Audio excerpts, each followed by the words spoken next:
¿Qué tal? Muy buenos días. Con el gusto de cada sesión saludarles y podernos ver aquí en este espacio virtual donde nos podemos encontrar, saludar y ver la alegría que nos causa precisamente estar haciendo todo este recorrido histórico del acontecimiento guadalupano, guiados por un especialista, el padre Eduardo Chávez. Con este preámbulo, el Instituto Superior de Estudios Guadalupanos, el Seminario Paulo Freire del Nindosoc y la Diócesis de Xochimilco les dan la más cordial bienvenida y les agradezco de verdad por su perseverancia, por su labor de evangelizar a la luz del acontecimiento guadalupano con toda esta información que está fundamentada en documentos históricos y que con este estudio perseverante pues vamos adquiriendo las herramientas para poder compartir y difundir tan grande don que nos da Dios Trino a esta nación y a la Iglesia Universal y hasta los no creyentes, porque yo creo que la Virgen Santísima de Guadalupe siempre se vuelve un punto de partida para suscitar la fe y para darla a conocer con todos los milagros y con toda la presencia amorosa para introducir a Cristo en nuestros corazones. Recordemos que la sesión pasada el Padre nos fue llevando por ese recorrido geográfico que hacía Juan Diego, que es protagonista laico de de esta misión que la Virgen le encomienda, de construir una casita sagrada. Su destino era Tlatelolco, pero la Virgen hizo que tuviera una parada en el Tepeyac, donde se le presenta el paraíso, ¿verdad? Y cómo la Virgen incultura el Evangelio y no sincretismo, no adaptación del Evangelio a la cultura, sino una inculturación donde ella toma prestado todos los símbolos, la cultura, la lengua de los indígenas para introducir a Cristo y llevarlos a la plenitud. Padre, qué maravilloso ha sido precisamente conocer a Juan Diego como originario de Cuautitlán, residente de Tulpetlac, casado con María Lucía, quien falleció en 1529, y con tantos aconteceres donde él, con su trabajo, con su caminar, su peregrinar, lleva a cabo la misión que la Virgen le encomienda, ir a la casa del obispo para solicitarle construir una casita sagrada para reunirnos a todos, los de entonces y los de ahora. Y ahí precisamente darle a Dios la oportunidad de que nos infunda la fe, la esperanza y la caridad. Todo esto para mí es maravilloso, es algo que nunca deja uno de agradecer, nunca deja uno de admirarse. Y mire, aquí cada vez se están sumando más para escuchar su clase y para seguir nosotros permeándonos del Espíritu Santo que se transmite a través de usted. Ya le doy la bienvenida, Padre, le cedo el micrófono y gracias como siempre por estar con nosotros. Muchas gracias. Qué bonita presentación. Esa síntesis está de verdad muy, muy bien. Te agradezco mucho. Por otro lado, escuché un poquito al final lo que decían. Yo quiero ser muy claro en eso y muy sincero. No es aquí ponerse a decir que nosotros somos los mejores o algo por el estilo. No, no, no. Yo creo que, que Dios, a través de la Virgen de Guadalupe, escoge a lo más, como la tilma, ¿no? Llena de rasgaduras y de tonterías y todo eso para que nos lleve al cielo.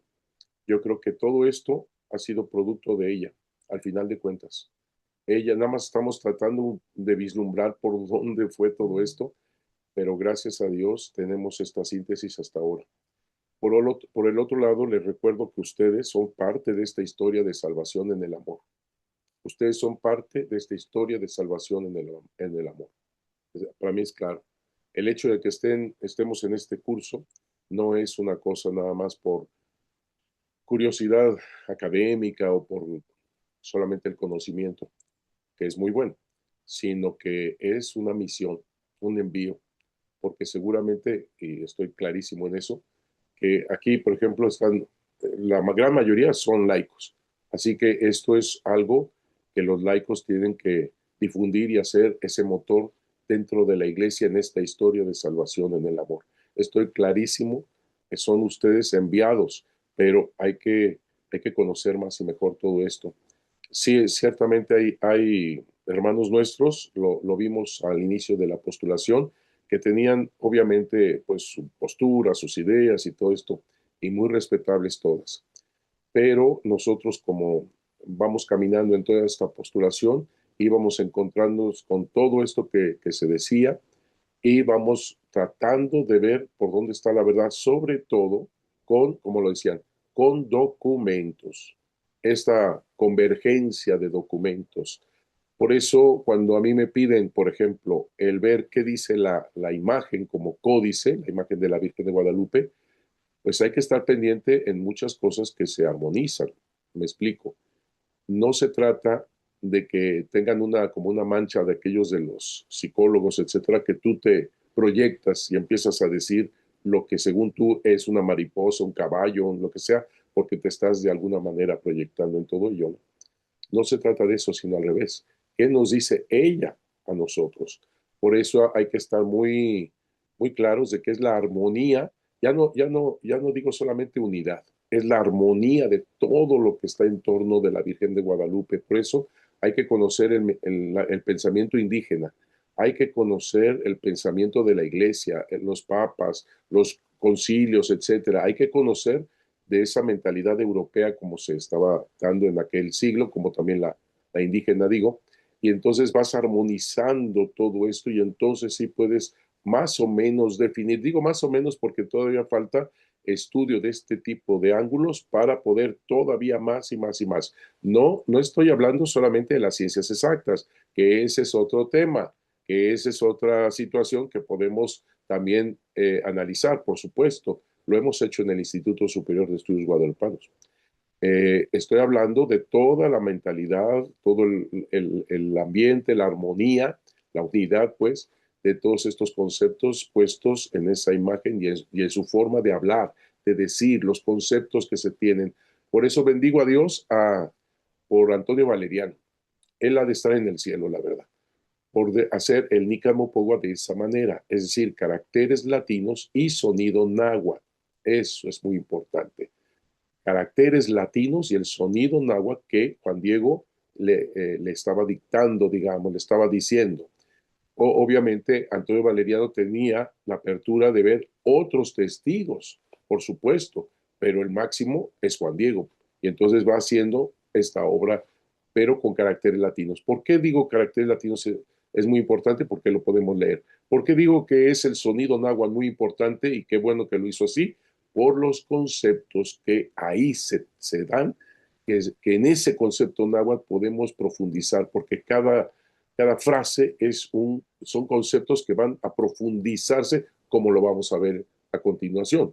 Y viendo la Biblia, viendo pues la Sagrada Escritura, viendo lo que dicen los papas, viendo lo que dicen los concilios, todo eso se armoniza y se va aclarando cosas. Voy a poner un ejemplo. Algunos decían que por la sombra, la luz de la imagen, la tela que hace así, que hace asá, es la L,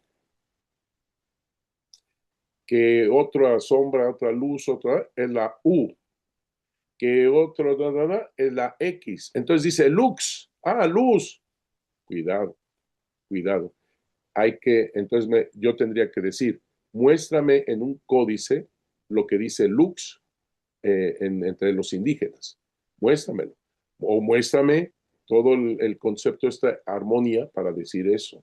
Hay que tener mucho cuidado con ese tipo de cosas. A uno le gustaría luego, pero así como tú interpretas lux por las sombras, la luz y lo que sea, otro podría venir y decir, con la luz, la sombra, las arrugas y todo eso dice diablo. O sea, así como puedes admitir uno, admites el otro, ¿no? Ese es el problema. Eso pasó con los ojos, los reflejos humanos. Hazte Tosman nos hace ver en los ojos que se ven figuras, 13 personas, etcétera, y que concuerda con todo esto. Bien, yo le dije a este Tosman, hay que tener cuidado de ponerle el título, este es Juan Diego, este es Umarga, nada más digo eso, porque es o sea, necesitamos más, claro, está en una armonía, pero necesitamos más. Claro, cuando puso estas imágenes, publicó estas imágenes, no faltó el que veía cocodrilos, veía no sé qué, veía lo otro, y entonces estamos ante, yo lo percibo así, tú lo percibes así. ¿Cuál es mi sorpresa, digamos así, en todo esto de los reflejos humanos? Que cuando voy a decirlo tipo pintor, estas figuras, poniéndolos en computadora, matemáticas, poniendo los dos ojos, empalman. empalman todas esas figuras. Ese es algo, un pintor no puede hacer eso, no puede hacer eso. Y tomando en cuenta la inclinación de la Virgen, tres cuartos, lo esférico del ojo, no se puede. Mira, hasta me pongo, eso es increíble. Para mí eso es increíble. Ahora, cuando hacen esto de empalmar, la figura más cercana, que es un hombre que está así hacia abajo, es una fotografía. Es una cosa impresionante. Entonces, ahí vas ayudándote de este tipo de cosas para ir con un criterio. Yo soy del criterio más bien conservador, o sea, no me aviento a este tipo de sorpresas tan rápidamente. Hay que verlo con calma y con todos los ángulos, como vuelvo a repetir. En eso estamos. Por eso a veces vamos con el Nícamo Powa, un versículo, pero lo vamos desmenuzando con todo este tipo de ángulos para poder captar lo que está diciendo y más profundamente. No, este estudio que estamos aquí compartiendo no es un estudio ya terminado, pero sí en el momento de la canonización de San Juan Diego, lo básico sí está terminado, porque va implícito el dogma de la infalibilidad del Papa, y no es porque el Papa una mañana se despertó diciendo voy a canonizar a Juan Diego ya. No, no, no, tiene todo un proceso y hay un montón de filtros, y luego hay un abogado del diablo, varios abogados del diablo. El abogado del diablo de Juan Diego se llama Sandro Corradini, por si no lo saben. Sandro Corradini, doctor en historia de la iglesia de la Gregoriana, él fue el abogado del diablo. Tú hablabas con él, créemelo, sabía mucho más que muchos de la Virgen de Guadalupe y Juan Diego, por supuesto, y sabía dónde poner esas, a ver, inquietudes, dudas para aclararlo. Ese es el abogado del diablo. Pero Juan Diego creo que tuvo externamente muchos abogados del diablo y algunos muy fuertes, ¿verdad? Historiadores y todo, y todos merecen mi respeto, que quede claro. Pero se fue contestando. Es más, lo que voy a decir, gracias a estos abogados del diablo, gracias, les llamo con todo cariño abogados del diablo, porque así se les llama popularmente. Pero gracias a esto, pues yo me metió el cardenal en esto, o sea, yo creo que la Virgen de Guadalupe, por supuesto, pero gracias a eso tenemos tanta aclaración, esto, el otro, porque lógicamente te hacen pensar, te hacen reflexionar desde sus ángulos. Por eso se les agradece mucho todo lo que dijeron. Pero eso sí, llega el momento en el cual llega el milagro, porque el milagro es algo que no lo explica ni la ciencia histórica, ni la ciencia exacta, ni nada. Es algo que rebasa cualquier ciencia.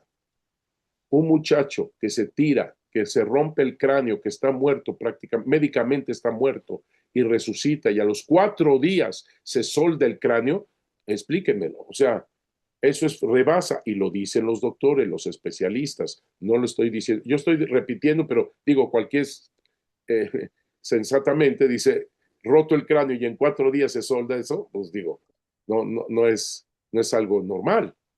Y eso lo dicen los especialistas. No dicen es un milagro, no. Dicen es algo que la ciencia no puede explicar. Punto. Pero pues, es lo que estamos diciendo. El caso es que después del milagro, que fue el llegar al milagro, fue otro milagro, ¿eh? Ya les explicaré algún día. Porque todo ha sido, me queda claro, es ella.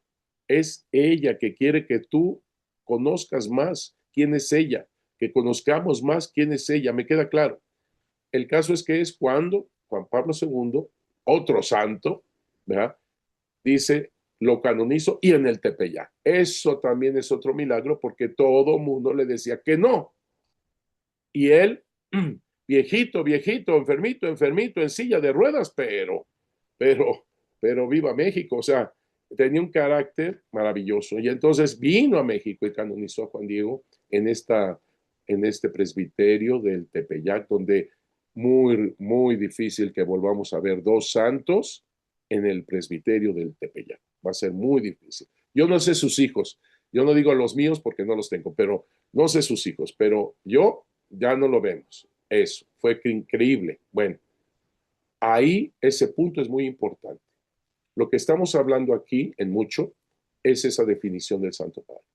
Por eso yo les he aclarado, podemos seguir la investigación, por supuesto, esto y lo otro, pero ya lo que fue la canonización, lo que resolvió Roma, hay que tenerlo en cuenta. Decía alguien contrario a la Virgen de Guadalupe, fíjate de lo que voy a decir, ¿eh? Decía, este, la Virgen de Guadalupe, Juan Diego, no es dogma de fe, así dijo, no es dogma de fe, hasta que no intervenga la infalibilidad del Papa canonizándolo. Paz. Eso que dijo fue antes de la canonización, pero ahora, y entonces estamos en ese punto. Así que me da tantísimo gusto que compartamos todos estos estudios que no han sido pocos, han sido de muchos años, como tú sabes, y colaborándonos con tanta gente, porque no es una sola persona. Lo que pasa es que en aquel entonces muchos ya estaban mayores de edad y ya nos están viendo desde el cielo, es otra cosa. Aquí estoy yo todavía, 69 años, dentro de poco 70, y ya viva México. Yo ya me voy con la Virgen de Guadalupe, no sé ustedes. Entonces necesitan ustedes conocerlo más y darlo a conocer más. Yo sé que estas grabaciones llegan a Xochimilco, ¿verdad? Llegan a Xochimilco y todo eso. Me da tantísimo gusto. Los saludo con todo cariño. Pertenecían a la Arquidiócesis de México. Por cierto que yo hice mi apostolado, incluso mi primera misa en Tulyehualco, o sea que tengo en mi corazón esa diócesis. Así que les mando muchos saludos y qué bueno que estamos caminando en esta historia de salvación en el amor de Dios. Vamos a continuar. Estamos en un punto bien bonito porque es cuando Juan Diego sube al cerro del Tepeyac, llamado por la Virgen de Guadalupe, con ese nombre que ya se le puso, nombre de pila, Juan Diego, pero con tanto cariño a lo indígena. Te fijas que está mestizando la Virgen de Guadalupe en ese sentido, le está llamando por su nombre de pila, obviamente vamos a llamarle europeo, pero al mismo tiempo lo está diciendo a lo indígena, Juanito, Juan Dieguito, Juan Diegotzin, y entonces sube. Así dice el Nicamotoa, Juan Diegotzin. Entonces sube Juan Diego y contempla, por eso les tengo tanta envidia a los laicos, lo he dicho y lo seguiré diciendo. Ustedes, laicos, fueron los que escucharon el canto de esos pájaros que anuncian la verdad divina. Y digo anuncian porque vendrán las flores ahí, flor y canto, vendrán las flores el 12, pero en este momento es sábado 9 de diciembre. Entonces son los laicos quienes escuchan la verdad divina con esos cantos arriba del cerro. Ese cerro que significa cerro corazón, ese cerro, cerro punta, punta al cielo, o sea, es algo tan fuerte en ese momento cuando Juan Diego se acuerda de sus antepasados. ¿Dónde estoy? ¿Dónde me veo? ¿Acaso allá donde dejaron dicho mis abuelos, mis antepasados? No se acordó en ese primer momento de los franciscanos, se acordó de su cultura. Esos ancianos que uno de los franciscanos, maravilloso, él debería estar en el cielo, Fray Bernardino de Sahagún, que quede claro, pero aquí dice, todos los ancianos tendrían que irse al infierno, pero él lo decía porque se da cuenta que el gobierno, la sabiduría de los indígenas, el que manda son los ancianos. Y si toda esta cultura se dio a la idolatría, que es el diablo, ellos fueron los culpables de guiar a toda esta población a los diablos. Así de, así lo pensaba Fray Bernardino de Sahagún. Y mira lo que está pasando. La Virgen de Guadalupe, desde esa atmósfera, vamos a llamarle guadalupana, está tocando, no a Juan Diego solamente, sino por Juan Diego, está tocando toda la gente detrás de él, sus abuelos, sus ancianos, el color de su piel, manifiesta toda su cultura. Ella, la Virgen de Guadalupe, está tocando, lo digo mejor. Jesús, a través de la Virgen de Guadalupe, está tocando la cultura de Juan Diego. Y específicamente está hablando de los ancianos, de los abuelos, de mi cultura. Xochitlalpan, la tierra de las flores, paraíso, dice Juan Diego. Es algo bellísimo, porque está dignificando a Juan Diego desde sus raíces. Y él está hablando de su raíz, nada menos que la raíz del Tepeyac, porque en eso que dice, está en el llano del Tepeyac, del lado, vamos a llamar, del poniente, ahí, pero viendo él el oriente. porque se está viendo el cerro del Tepeyac que está hacia el oriente. Lo llama la Virgen de Guadalupe con este mestizaje, y mestizaje yo quisiera subrayar, unidad, unidad, no es racismo, no, no, mestizaje significa armonía, unidad, está creando esta unidad brutal la Virgen de Guadalupe desde su propio nombre. El nombre para los indígenas es tan importante como los judíos también. El nombre es muy importante, como los judíos y como todos. El caso es que es su ser mismo y entra al paraíso. Por eso Juan Pablo II, lo decía la otra vez, pone como día fiesta de Juan Diego el 9 de diciembre porque es cuando entra al cielo.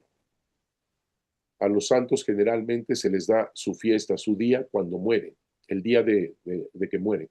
¿Por qué? Porque nosotros, como tenemos esta fe, obviamente, de la vida eterna, es cuando ellos entran a la vida eterna, cuando mueren. Y ese es el día de fiesta. Juan Diego, en vida, entra el 9 de diciembre al paraíso. Ese paraíso que ve totalmente con ojos indígenas, lo estamos haciendo en referencia. Los jades, las esmeraldas, todo eso es verde. Algunos apuntaron diamante, rubíes. No, a los indígenas no había diamante ni rubí. Era jades, esmeraldas y sobre todo plumas de quetzal. Para un español las plumas son un plumero, punto. Para los indígenas, plumas de quetzal es lo más valioso, lo más precioso. Por eso Moctezuma, su penacho era de plumas de quetzal. Ese quetzal que tiene esas plumas de color azul como el cielo y al mismo tiempo verde como la vida y al mismo tiempo esos brillos que tiene la pluma y además pluma. O sea, divino, es divino. Por eso cuando ven la Virgen de Guadalupe con ese manto azul verdoso, lleno de estrellas, brillante, no, o sea, ella es emperatriz divina. Por eso Juan Diego en ese momento va descubriendo su propia persona con todo su pasado de entrar en el paraíso. Entrar en el paraíso. Lo repito de esta manera. Es como Juan Diego cargado de sus ancianos, entran, su cultura, entran con Juan Diego al paraíso. La entrada de Juan Diego al paraíso es la entrada de toda su cultura también. Él es producto de su cultura. Entonces sube, además en náhuatl, sube. Y ahí estamos, que ve, que admira la belleza de la Virgen del Guadalupe. Voy a ponerte la última parte que vimos la vez pasada y de ahí continuamos. Déjame compartir. ¿Dónde está compartir? Aquí está. A ver, espérame. Compartir, compartir, compartir y voy en grande.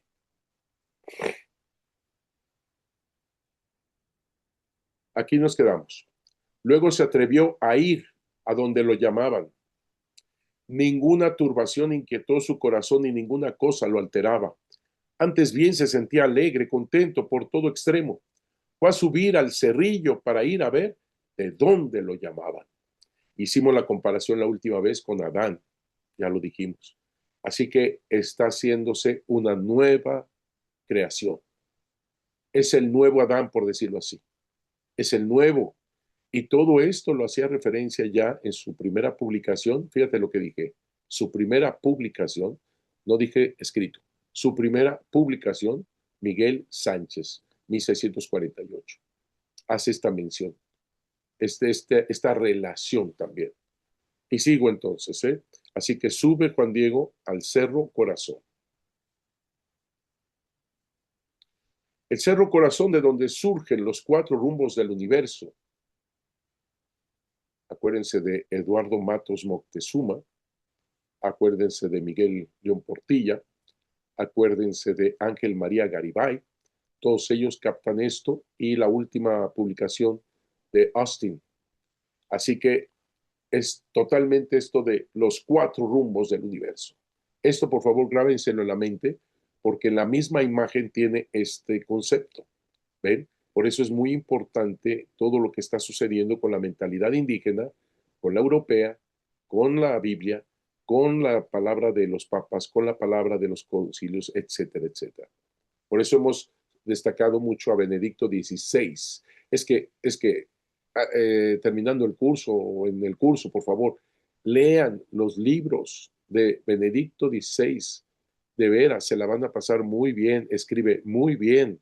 No es una persona que tiene una teología, filosofía increíble, pero además, qué manera de poderlo exponer. O sea, de veras, háganme caso, Benedicto XVI. Y si están en Roma, creo que están en descuento. Bueno, se hace una verdadera nueva creación. Tanto en la civilización maya como en la mexica, en los templos se realizaba la recreación del mundo, como en Coatepec, en donde se recreaba la lucha de Huitzilopochtli contra su hermana, la luna y las estrellas, logrando surgir como una nueva era, una nueva creación. Lo habíamos ya señalado. Si bien la Virgen de Guadalupe no toma ninguna idolatría, ni tampoco hace un sincretismo, como muy bien Miguel lo recalcó, sino lo que hace es una perfecta inculturación del Evangelio. ¿Quién es el Evangelio? Jesús. Para poner a Jesús en el corazón de todo ser humano, ella misma entra. Viene ella con Jesús. Cuando Isabel le da la bienvenida a María, le da la bienvenida a María con Jesús. Está en su inmaculado vientre. Ténganlo siempre presente esto. Porque cuando Fray Juan de Zumárraga se hinca delante de la imagen de la Virgen de Guadalupe con Juan Diego que la trae en su cuello, se está hincando ante Jesús a través de la Virgen de Guadalupe, aunque él quizás no sea consciente de esto de Jesús en su vientre. Se hinca, porque cualquiera que ve la imagen de la Virgen de Guadalupe es María, punto. Pero ya hay que ver, hay que descubrir este listón, esta cinta negra. Nosotros vemos que una mujer en nuestro continente que le dices está encinta, obviamente captas que está embarazada. Si bien la Virgen de Guadalupe no toma ninguna idolatría ni tampoco hace un secretismo, sino lo que hace es una perfecta inculturación del Evangelio, Dios, por medio de la Virgen de Guadalupe, hace una nueva y verdadera creación. Hace que el ser humano entre en este paraíso renovándolo en su inocencia y candor. Con Juan Diego, voy a tener que quitarte aquí, con Juan Diego realiza esta nueva creación en el verdadero amor de Dios. Comienza esta historia. Todo esto es todo un inicio de entrada al paraíso y en esta historia de salvación en el amor, como te he dicho. Seguimos. 1531, nada más te recuerdo, 13 caña para los indígenas, que significa algo nuevo inicia lleno de la sabiduría de Dios, de donde surge un nuevo sol, de donde procede la música. Nada más te recuerdo, 13 caña, estamos en 13 caña. Con Jesús, fíjate lo que dice Benedicto XVI. Ahora entra el Papa, Benedicto XVI. Presupone ante todo una creación, pero no entendida como decadencia, sino como acto positivo de la voluntad de Dios. Es también un proceso del amor, porque es Jesús, a quien él, al contemplar a la Virgen de Guadalupe, de alguna forma está también contemplando que está embarazada y que es Jesús. Por si eso fuese poco, ella lo dice. Soy la madre del verdaderísimo Dios por quien se vive. Una gran diferencia con respecto al emperador mexica, Moctezuma II, a quien no se le debía ver a la cara. Aquí tenemos a otro fraile, tú lo sabes, dominico, del siglo XVI. Él desde niño jugaba con los niños indígenas, sabe perfectamente en agua, sabe de ese contenido, pero es muy fuerte en contra de la idolatría, como todos los españoles, y así está en el corazón de Fray Diego Durán. Dice, desde que empezó a reinar el mayor carnicero, Moctezuma II, que había, solo por ser temido y reverenciado, del cual hallo escrito que, por solo alzar los ojos y mirarle, como fuese hombre bajo, o sea, más igual como Juan Diego, luego le mandaba a matar. O sea que si Juan Diego hubiera visto a la cara a Moctezuma, lo matan.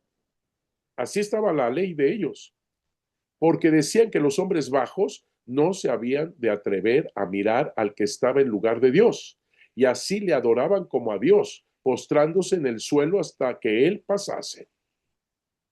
Esto de que Juan Diego Macegual contemple a la emperatriz, ¿y cómo lo sé que es emperatriz? Por el manto azul verdoso que solamente los emperadores podían usar. O sea, contemplando la belleza. Por favor, vean esto, cómo la Virgen de Guadalupe está haciendo una nueva creación, está tocando algo tan importante. Fíjate, Francisco Hernández, que también es del siglo XVI, señala, saludaban suplicantes al rey, doblando las rodillas 3 o 4 veces, con los ojos bajos y sin ver nunca al Señor. Le hablaban inclinados de rodillas y como retrocediendo. Y el rey respondía en voz baja y grave y en muy pocas palabras. Hernán Cortés, todos los señores que entraban en su casa de Moctezuma II, no entraban cansados, ni cuando iban delante de él, algunos, déjenme quitarlos, algunos que él enviaba a llamar, llevaban la cabeza y los ojos inclinados, y el cuerpo humillado, y hablando con él, no le miraban a la cara, lo cual hacían por mucho acatamiento y reverencia. Cuando salía fuera el dicho Moctezuma, que era pocas veces, todos los que iban con él y los que topaban por las calles le volvían el rostro, y en ninguna manera le miraban, y todos los demás se postraban hasta que él pasaba. Hernán Cortés, ¿cómo supo? Porque tuvo a Moctezuma, porque Moctezuma le dio la bienvenida y entró con él a la Ciudad de México y sabía cómo se comportaban todos. Por eso lo escribe al rey. Ahí está, carta al emperador Carlos V. Tú lo puedes ver en Frederick Katz, Situación Social y Económica de los Aztecas durante el siglo XV y XVI. Esto es de la UNAM y ahí está la edición que yo tengo. La aparición de Santa María de Guadalupe en el Cerro Corazón Tepeyac es en la trascendencia de la eternidad de Jesucristo. Es importante tener en cuenta siempre que ella se centra en Jesucristo, cercanía de su amor. Fíjate, por favor, cuando dice esto la Virgen. Y cuando llegó a la cumbre del cerrillo, contempló una noble doncella que allí estaba de pie. Ella lo llamó para que fuera juntito a ella. Qué bueno que Qué bueno que Antonio Valeriano puso todo esto en náhuatl para conservar todo este tipo de cosas con estas frases que son muy importantes. En la cumbre del cerrillo se encontraron, porque en la cumbre fueron los cantos y después vendrán las flores. La Virgen de Guadalupe todo el acontecimiento lo está enmarcando en cantos y flores, flor y canto, que significa la verdad divina. Ahí entramos al concepto indígena, la verdad divina. Yo quiero confesarte que cuando estuvimos en todo este segundo periodo de estudio de la Virgen de Guadalupe, digo, pasando la canonización y todo, no me había dado cuenta de la importancia de esto. Claro que me daba cuenta que los cantos, ¿verdad?, y las flores, pero no había caído en la cuenta que el marco de la Virgen de Guadalupe en todo su acontecimiento es el marco de la verdad divina, porque flor y canto significa la verdad divina. Y exactamente donde son los cantos, en este momento se están encontrando de esta manera y donde van a surgir las flores. Está todo enmarcado en flor y canto. Y luego contempló una noble doncella. ¿Por qué? Porque sabe que es noble por todos los colores, por todos los dibujos y todo esto en su vestido. ¿Por qué? Porque solamente los nobles podían decorar su vestuario, los más iguales no. ¿Te fijas? La imagen que te estoy poniendo es de Miguel Cabrera. Estamos hablando de mediados del siglo XVIII. Es una belleza, me encanta, me encanta. Miguel Cabrera tuvo a la Virgen de Guadalupe delante, no solamente eso, sino Miguel Cabrera, para que sepas, más o menos en 1751, hizo con sus trazos la silueta de la Virgen de Guadalupe para hacer sus copias, sus copias. Hace 3 copias, basado en la silueta de la Virgen de Guadalupe, porque así se hacía, las copias así se hacían. Una copia le quedó a él para que los siguientes pintores puedan en su imagen hacer la silueta. Ya no toquen la original. Y él lo dice, porque la están maltratando. Ahí descubrimos otra cosa pictóricamente hablando, que Guadarrama, el director de aquí, de la, del Museo de la Basílica, lo digo con todo respeto, señor Guadarrama, pero la verdad, lo que usted me dijo, se equivocó. Y él me dijo que había sido también alumno de Luis Nisesagua, y eso no es verdad. Pero bueno, el caso es que me dice que hay líneas de arrepentimiento en la imagen de la Virgen de Guadalupe. Creo que lo expliqué la otra vez, pero lo vuelvo a explicar. Líneas de arrepentimiento es que un pintor en su lienzo hace un dibujo, a la hora de poner el color no le gusta donde está el dibujo, sino lo hace un poquito más antes, digamos, en fin, y entonces se le olvidó borrar esa línea, ese carboncillo que puso, y a eso se le llama arrepentimiento, líneas de arrepentimiento. El pintor ya no fue hasta allá, pero ahí dejó la línea y se equivoca. Porque fíjate, él diciendo que tenía esto la Virgen de Guadalupe, por lo tanto, no es divina la Virgen de Guadalupe, es un dibujo de alguien. Hazme favor. O sea, una cosa lleva a otra, obvio. Y entonces yo lo escuché. Le dije que por favor esto que estaba hablando lo dijera delante del cardenal Norberto Rivera. Ahora sí que estoy diciendo cosas, pero mira, tengo que decirlas, porque de aquí es, en este curso es hablar así, ni modo. Ahí va. Y entonces fuimos con don Norberto. Muestra eso, y en la misma imagen que él proyecta, que es esta, también yo le dije, fíjate cómo es tus líneas de arrepentimiento. Están encima del color en la original. Pusimos la original. Están encima del color. No son líneas de arrepentimiento, sino que es lo que dice Miguel Cabrera, que los pintores ponían su papel y ponían su croquis, etcétera, etcétera, para hacer sus pinturas.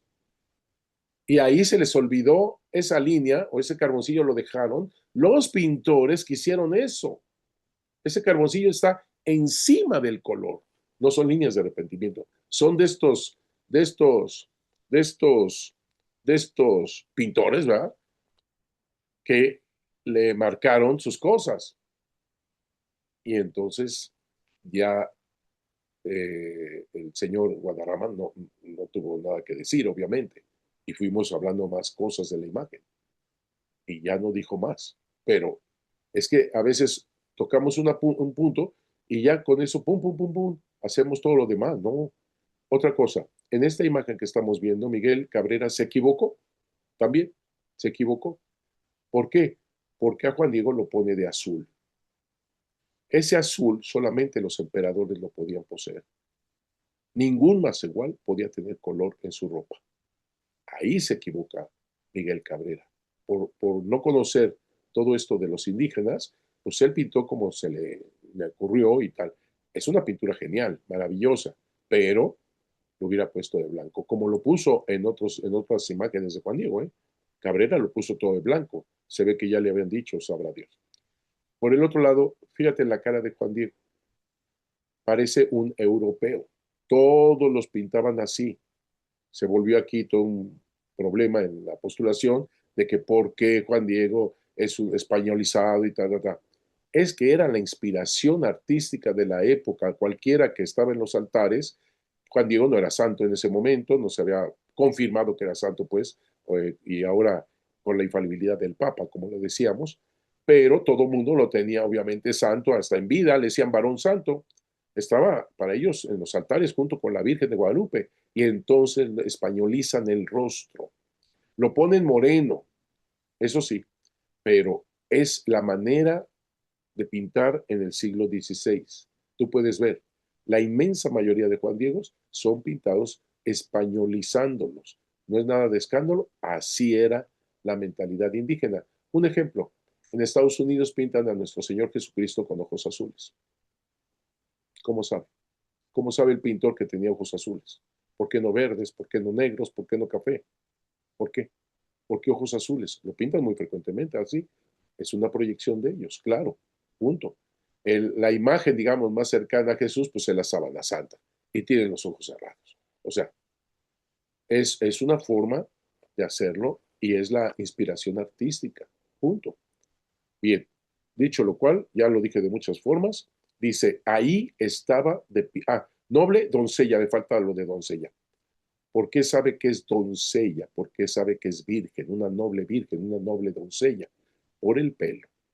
El pelo bien peinado hacia abajo es signo de ser doncella, virginidad. Que allí estaba de pie, ahí estaba de pie.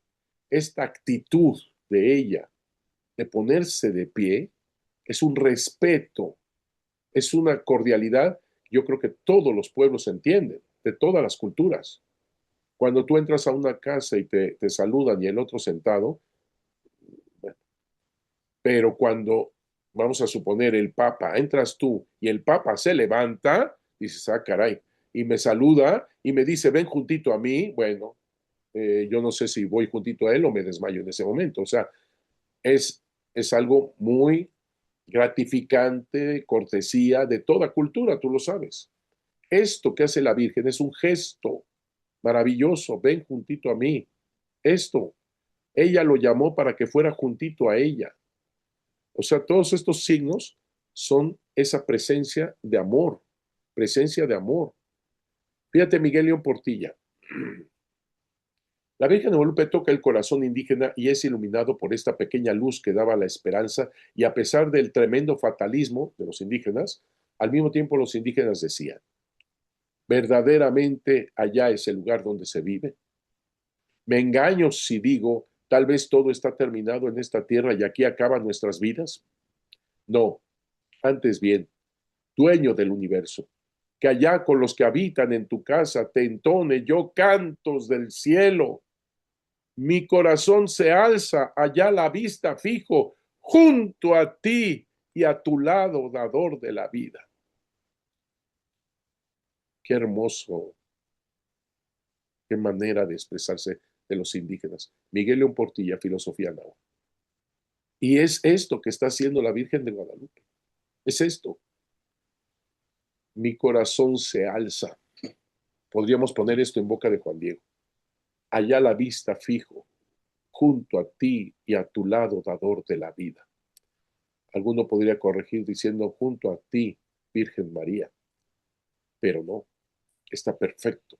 Junto a ti, a tu lado, dador de la vida, porque a quien trae en su inmaculado vientre y ella al decir, ven juntito a mí, lo acerca a Jesús.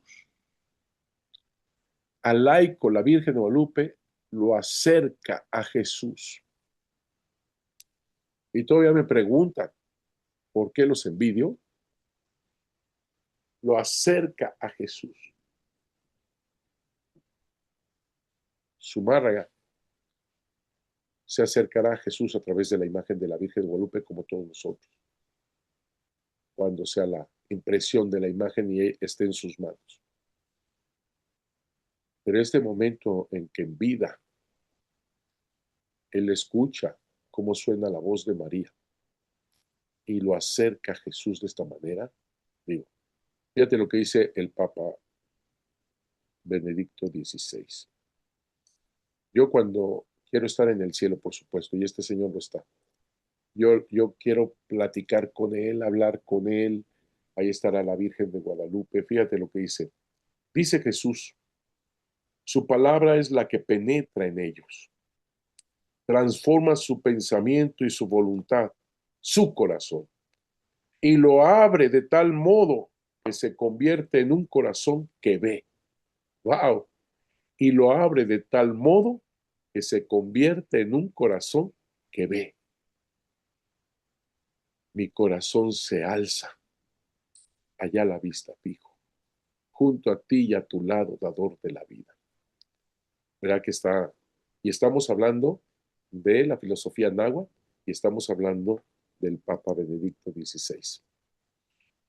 Dice el Nicamopoua, y cuando llegó frente a ella, Mucho le maravilló cómo sobrepasaba toda su admirable perfección y grandeza. Su vestido como el sol resplandecía, así brillaba, y las piedras y rocas sobre las que estaba como que lanzaban rayos de jades preciosos, como joyas relucían, como resplandores del arco iris en la niebla reverberaba la tierra. Y los mezquites y los nopales y las demás variadas hierbitas que allí se suelen dar parecían como plumajes de quetzal, como plumajes de quetzal, como turquesas aparecía su follaje y su tronco, sus espinas, sus espinitas, relucían como el oro. Pues es una visión paradisiaca, obvio. Qué manera de describir su encuentro con ella. Estaba frente a ella. Vamos a ir viendo cada uno de estos frases que dijo Juan Diego con respecto a la filosofía indígena, pero también a través de la Biblia. El arco iris era la señal de la alianza con Dios, como nos lo muestra Génesis 9, 12 al 17. Y dijo Dios: esta es la señal de la alianza que establezco para siempre con ustedes y con todos los seres vivos que los han acompañado. Pongo mi arco en las nubes. Esa será la señal de mi alianza con ustedes, con todos los vivientes de la tierra. Repito esto. Esa será la señal de mi alianza con ustedes y con todos los vivientes de la tierra cuando yo cubra de nubes la tierra y aparezca el arco en las nubes. Voy a seguir la lectura, pero quiero detenerme un poquito en esto de el arco iris, pero también las nubes. Pongo mi arco iris en las nubes, porque la Virgen de Guadalupe está rodeada de nubes. Y luego otra señal, esto, será señal de mi alianza con ustedes. Recuerden que la alianza es Jesús. Así que ella es el arca viviente de la alianza. Recordemos eso. Arca viviente de la alianza. ¿Quién dice esto? Benedicto XVI, claro que sí. Ahora vemos después nubes y nieblas.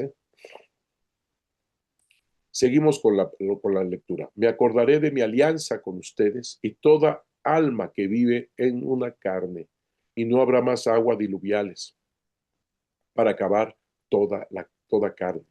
No habrá más agua diluviales para acabar toda carne. Pues el arco estará en las nubes. Yo, al verlo, me acordaré de la alianza perpetua. Y si está hablando de esto perpetuo, es Jesús. Ayer, hoy y siempre. Fray Bernardino de Sahagún nos manifiesta lo que piensan los indígenas, ahora, la mentalidad indígena. Un arco iris era también una buena señal en la mentalidad indígena. Fray Bernardino de Sahagún nos informa. El arco del cielo es a manera de arco de cantería. Tiene apariencia de diversos colores y cuando aparece es señal de serenidad. Entonces, es algo bueno para los indígenas también esto. Miguel León Portilla, el arco iris y el ya relucía el alba en la tierra evoca la tradición netamente indígena. Acuérdense que este momento es cuando ya apenas los primeros rayos de luz inician. Juan Diego está de pie ante el Tepeyac más o menos a las 7 de la mañana, 6:55, 7 es cuando comienza el romper el alba, te lo dije la otra vez. Así que esto de subir y estar con ella, ya la luz se va haciendo. Entonces dice al sol al comenzar, voy a repetir la frase, ya que le cantaban al sol al comenzar el día, al romper el alba.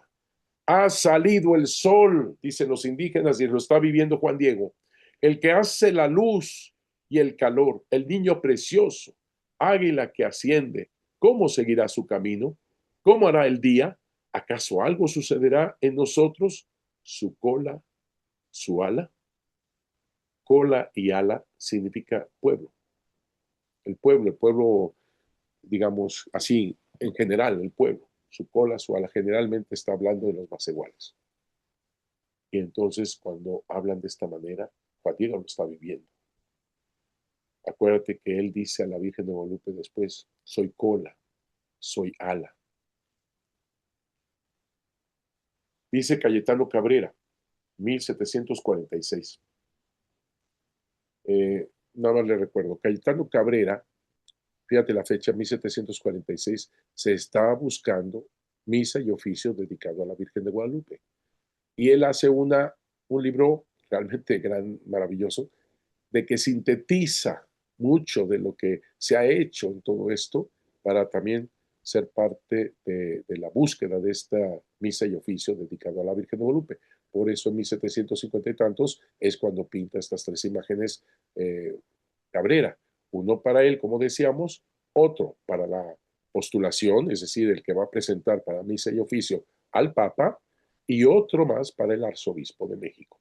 Bueno, dice Cayetano Cabrera, la luz de la deseada sanidad que nos amaneció finalmente en alas de este sol de justicia, está hablando de Jesús, siendo alba como que vino de María con las medicinales flores de Guadalupe y purpúrea como la de la aurora con la que vertió en sangre su Hijo, crucificado en la cruz, renovando en esta imagen que al fin nos bañó de ella como el sol, pero aún todavía con la más distinta claridad, siendo las luces del sol y del alba las que nos dieron un buen día.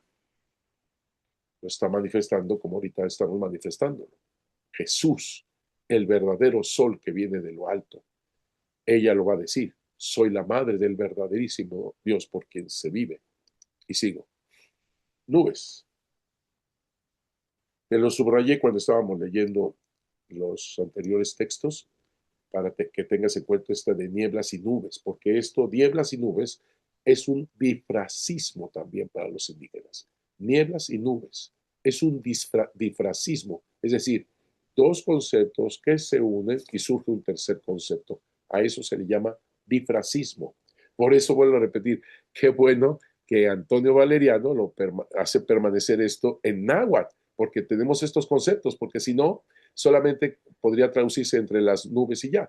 Pero hay, si el hecho que diga nieblas y nubes es un difracismo. Era presencia de Dios en las teofanías en el Sinaí, estamos hablando desde la Biblia.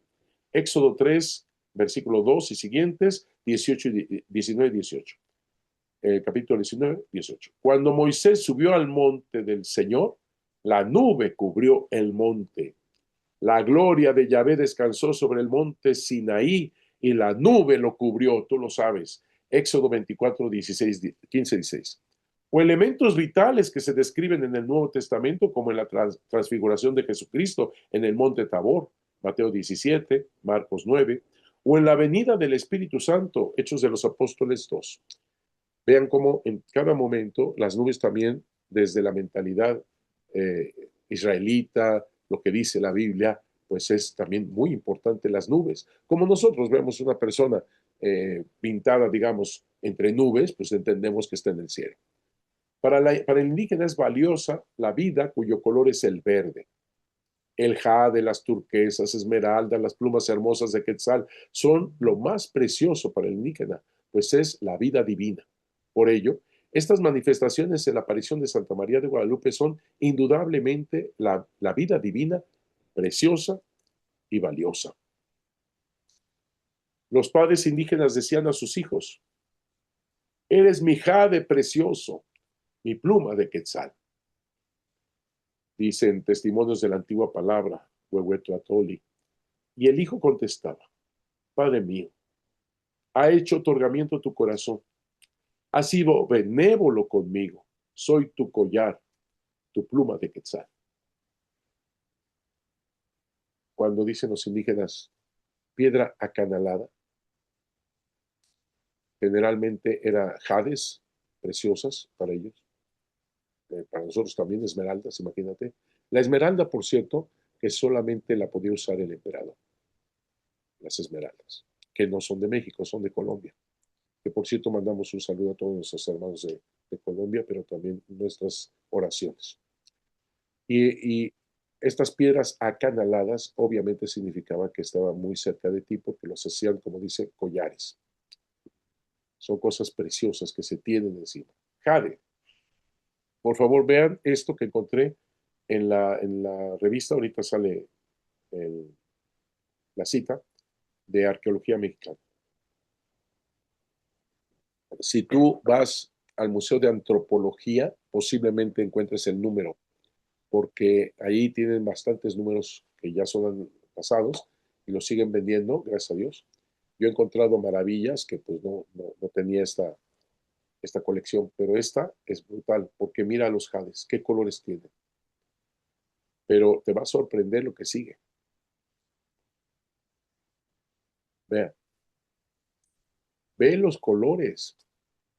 Hay jades blancos hasta el negro, pasando por todos esos verdes, azules, rosas, eh, todos esos matices. Vean esta piedra de jade, no lo puedes creer. Si te fijas, son los colores de ella. Toda, se puede decir, está envuelta en jade. Mira, dime si no, ¿verdad que está increíble? Todos los colores. Ve los rosas en ese jade, los anaranjados, esa roca. Bueno, ojalá que alguien nos esté viendo y que si tiene una roca así de jade, pues piense en nosotros, ¿verdad? Para que tengamos algo semejante. Ve nomás, ve los, incluso lilas, azules. eh, a mí me emociona mucho todos estos colores porque prácticamente los pones así, lo transfieres a la imagen y haz de cuenta todos los jades, qué impresionante. Sí, sí, me llamó muchísimo la atención. Y como creo que te está pasando a ti como a mí, tenemos la Virgen de Guadalupe aquí y en el corazón, pues todo lo que vemos, ¿no? Nos llama, claro. Sus espinas, sus espinitas relucían como el oro. José Luis Guerrero, gran amigo, un hombre cultísimo, está en el cielo seguramente. Monseñor José Luis Guerrero decía que el oro no era muy valorado para los indígenas. Ahí fue un punto de encuentro con él, la verdad, porque estuvimos dialogándolo mucho. Así lo publicó en alguno de sus libros. Pero le dije, oiga, monseñor, no es porque signifique el estiércol de los dioses, ya por eso es así como, eso es lo que significa en agua, ¿no? El oro. Eh, es algo apreciado por los indígenas, por supuesto. Acuérdese cómo Moctezuma encuentra a Hernán Cortés con caques, guaraches, que tenían oro. Y muchas de las adornos de ellos son oro. Claro que es algo importante. Y eso de flores doradas que tiene la Virgen, por supuesto que habla de divino. Así que el oro, y fíjate, después de ese comentario, como dialogamos y teníamos que ponerlo todo en fundamento, no, hombre, yo recorrí a Fray Bernardino de Sahagún, a Diego Durán, etcétera, etcétera, Jerónimo de Mendieta, y todos los puntos donde se hablaba de oro, oro, oro como valioso para los indígenas. Así que por eso te presento este anónimo. Las espinas es el instrumento sacrificial por excelencia. De esto hay varios ejemplos, como cuando los indígenas entraron a su templo a dar gracias a su ídolo con las ceremonias acostumbradas, humillándose, tomando con el dedo tierra, comiéndola y sacándose sangre de las espinillas, molledos y orejas. Ponerse tierra en los labios significa jurar que se dice la verdad, pero también es un signo de cortesía, es un signo de respeto, de veneración, obviamente, ¿no? Podríamos decir hasta de adoración. Y mira los códices. Fray Bernardino de Sahagún, acuérdate que su libro está, él lo pone con caracteres latinos y sonido náhuatl también, una parte en español y otra parte en náhuatl, con caracteres latinos, sonido náhuatl. Fray Bernardino de Sahagún sabe todo esto que vierte en sus libros por los indígenas. Por eso pongo, los testigos de Sahagún nos dicen que desde que se nacía se manifestaba la necesidad de las espinas para lograr un sacrificio agradable a la divinidad y seguimiento de los antepasados. Vean, por favor, la importancia de los antepasados, es el seguimiento de los antepasados. Por eso, Fray Bernardino Sagún decía, todos los ancianos van a irse al infierno, porque llevaron a todos estos a la idolatría. Esto lo está diciendo en esta forma. Ha nacido este niño, que es como piedra preciosa y una pluma rica. A sus padres y antepasados, como una flor de hermosura, y como espina de maguey en defección de sus antepasados. Así que los antepasados, los sacrificios, todo esto es muy importante para el indígena. Por supuesto que no estamos aplaudiendo los sacrificios humanos, que quede claro. Son terribles, porque además, ante una idolatría que no existe, es terrible. Como estamos ante Jesús, quien Él, en ese sacrificio en la cruz, Él fue quien nos da su sangre y claro, nosotros tenemos la Eucaristía, así como evocación, obviamente. Dice el anónimo Códice Ramírez, acuérdense que es del siglo XVI. Había gran número de pullas y lancetas en el templo a causa que las iban quitando y guardando y poniendo otras, porque ninguna había de servir dos veces. Y así, habían muchas guardas con gran veneración en memoria de la sangre que ofrecían a su Dios. En fin, ellos se martirizaban crudelísimamente, siendo con tan ásperas penitencias mártires del demonio. ¿Ven? Todo con intento de que los tuviesen por santos, ayunadores y penitentes. Aquí lo está viendo, obviamente, Fray Bernardo de Sahagún con su mirada, obvia, y cualquiera, ¿verdad? Cualquiera. Sin embargo, véanlo desde la inculturación, véanlo desde ese anhelo indígena. El ofrecer sangre, corazones, es porque ellos se sentían del lado del bien. Querían ser, así como dice, tuviesen por santos, ayunadores y penitentes. Claro que evoca también la penitencia que hacen los franciscanos, y muchos, y cómo caminan descalzos también, y cómo se flagelan también, y etcétera, etcétera. Lo hacemos ante el verdadero Dios, o lo hacen ante el verdadero Dios. Y precisamente tienen la misma idea de ser santos, ayunadores, penitentes. Así que aquí estamos hablando cómo la Virgen de Guadalupe entra en todo esto, en una inculturación brutal, y lleva todo este anhelo de ser santos, de estar con Dios, llevarlo al verdadero Dios, es lo que hace la Virgen de Guadalupe. No con esto está hiriendo, maltratando la misión de los franciscanos, no. Los franciscanos no podían ir más allá, siglo XVI. Es más, nosotros mismos. Por eso yo les digo a ustedes y se los digo a todos los seminaristas especialmente, a los sacerdotes también, por supuesto. Es hermoso entronizar a la Virgen de Guadalupe en nuestras habitaciones, etcétera. Precioso. Yo aquí tengo Virgen de Guadalupe por todos lados. Pero es muy importante que tú la lleves en tu alma, en tu corazón, en tu ser y déjala a ella. ¿Me estás escuchando? Déjala a ella que toque el corazón.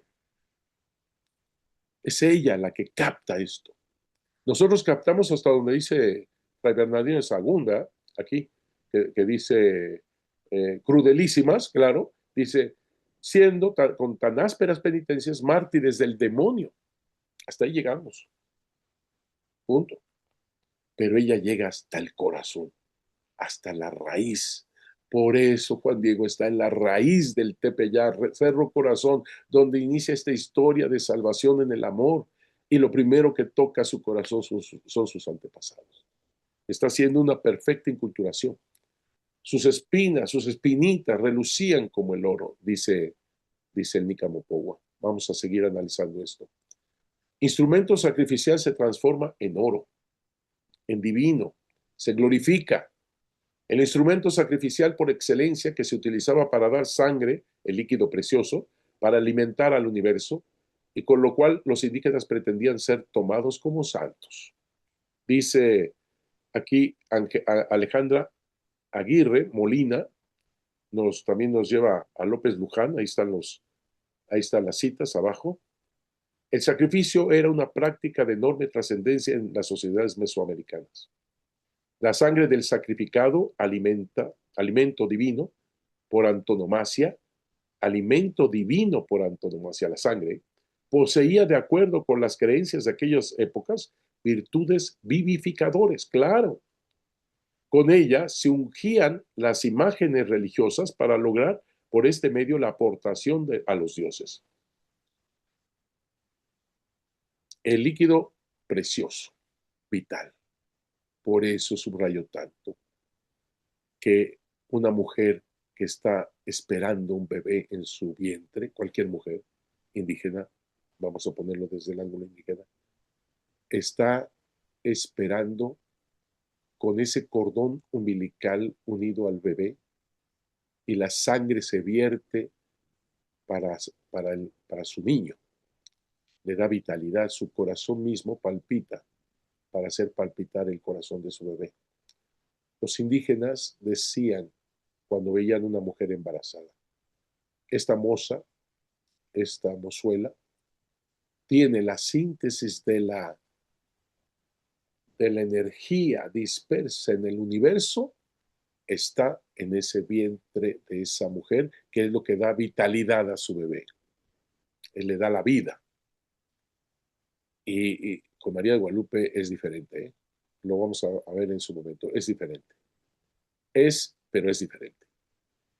Vemos aquí, quiero subrayar, la importancia del cordón umbilical entonces.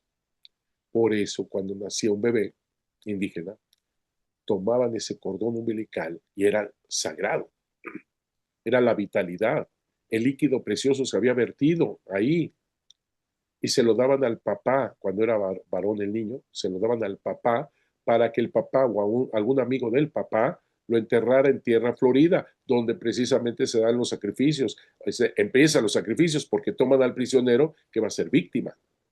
Y eso era la misión de esa criatura.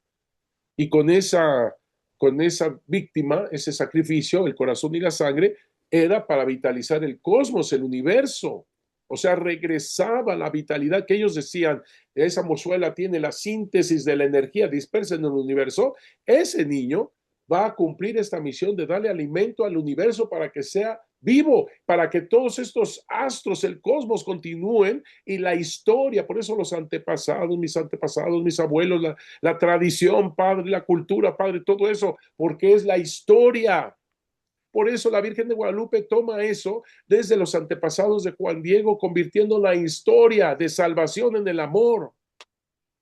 Es ayer, hoy y siempre. Sí, estamos claros que es del 9 al 12 de diciembre de 1531, lo tenemos claro. Pero lo que está haciendo la Virgen de Guadalupe, y lo diré mejor, Jesús a través de la Virgen de Guadalupe, es tomar toda su cultura, todo su pasado, todo aquello que tienen los indígenas y que son producto ellos mismos de todos sus antepasados. Por eso el hijo le contestaba así al papá: soy tu collar de piedras finas, soy tu pluma. Es hermoso lo que está haciendo la Virgen de Guadalupe. Seguimos con espinas, espinitas. Alejandra Aguirre. Otra finalidad del sacrificio era que, por medio de este, el hombre alimentaba al sol y de esta manera conservaba la estabilidad del universo. Si el quinto sol no es alimentado, se perderá el equilibrio y vendrá el caos. O sea, ellos estaban del lado del bien. Sagún, como nosotros, están del lado de Satanás. La Virgen llega. Sigo, es que me emociono. El hombre, al convertirse en sustentador de los dioses, no solo salva a la humanidad, sino a los dioses mismos. Es algo, a mí me preguntan muchas veces, ¿por qué la Virgen de Guadalupe escogió este lugar? Pues lo estoy viendo. Yo lo estoy viendo, no sé ustedes. Estoy viendo. Y estoy viendo lo que en cada historia de nosotros te estoy diciendo. ¿Por qué estás en este curso? No es porque decidiste en este momento nada más, sino porque ya hubo una inspiración desde antes, desde el vientre de tu madre, que vas a ser enviado mensajero del amor, de esta historia de salvación en el amor. No estamos viendo algo solamente académico, estamos viendo algo espiritual también, pastoral, si lo quieres decir. Y por eso vuelvo a repetir, la Virgen de Guadalupe es una verdadera teofanía. No se te olvide nunca. Es una teofanía porque es Jesús en ella. Ella es el arca viviente de la alianza. Es una teofanía, en una mariofanía, que nos da esta epifanía, salvación para todos. Soy tu madre, la madre de todos aquellos que en esta tierra están en uno y de las demás variadas naciones, estirpes. Una epifanía y que nos vuelve en una eclesiofanía. La otra vez me preguntaron, padre, ¿qué es eso? Pues es una palabra inventada por mí, pero vuelvo a repetir, si el Papa Francisco decía palabras que no existían, pero ayudaban para saber, conocer, pues ¿por qué yo no? Entonces es una epifanía, sí, pero también nos llama a una eclesiofanía, manifestación de iglesia. Es una manifestación de iglesia. Esa es mi manera de verlo. Si me equivoco, algún experto, entonces me dice y bueno, resolvemos. Pero sí entendemos el concepto. Es una iglesia en movimiento, es manifestar este amor. Por eso les dije, ustedes son los nuevos Juan Diegos, lo dice incluso el documento de Aparecida, Brasil. Ustedes son los nuevos Juan Diegos, así lo dice. Así que en el Códice Tudela son sacerdotes autosacrificándose punzones de hueso y depositando la sangre extraída en el acto sobre la ofrenda. Eh, Códice Tudela, dibujo de Fernando Carrizosa. Bien. Eh, los sacerdotes eran los que más hacían este tipo de cosas, penitencia, de esta manera, los sacerdotes. Y eso no me lo digo, me lo autodigo de cierto ejemplo de esto, ¿no? De que aquello que se pide a los laicos de hacer, punto. Fíjate lo que dice Diego Durán. La primera es de Diego Durán y después Hernando de Alvarado Tesosomoc. Sus espinas, sus espinitas relucían como el oro, ni Nicamopowa.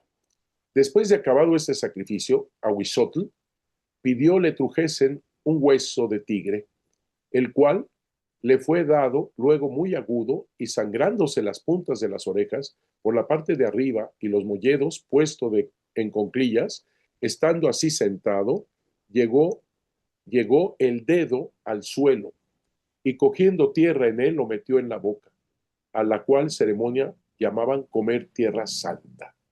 Ya habíamos hablado de esto, pero esto lo estamos haciendo en referencia por las fuentes históricas. Es muy importante, tómenle foto, es muy importante las fuentes históricas para que todo lo que estamos diciendo esté bien fundamentado.